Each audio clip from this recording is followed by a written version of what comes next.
TikTok հարթակում մի տեսանյութ տեսա, որտեղ մի անչափահաս երեխա ինչ որ մարդկանցից չոքած ներողություն է խնդրում։ Անչափահասներին ա վերաբերվում խոսքս։ Տղեկ, նման բաներ մի արեք, ոչ մեկին վատ խոսքեր մի ասեք, ով ուզումա լինի, ինչ կարգավիճակում ուզումա լինի,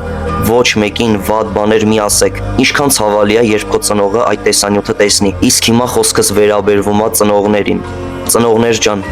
շատ խիստ եղեք ձեր երեխաների հանդեպ, կլինի աղջիկ երեխա, կլինի տղա երեխա։ Առակաց 23 գլուխ, շատ ուշադիր լսեք, 13-ից 14-րդ խոսքերը ասում է հետևյալը. խրատը երեխային մի խնայիր, որովհետև եթե նրան գավազանով ծեծես, չի մեռնի,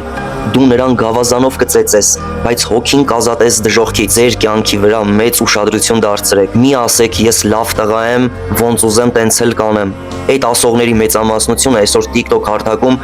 չոքած ներողություն ա խնդրում այն մարդկանցից, որ այդ մարդիկ ծնողասեր չեն, հասկանում եք։ Մի արեք նման բան։ Ծնողներ էլ կան ասում են, դե իմ տղեն ոնց ուզում է տենց է ապրում, ինքը իր կյանքը լավ անում։ Է թող ձեր համար լավ անի, բայց վերջում տեսեք, որ լաց չլնեք, ինչևից է շատ խիստ եղեք ձեր երեխաների նկատմամբ։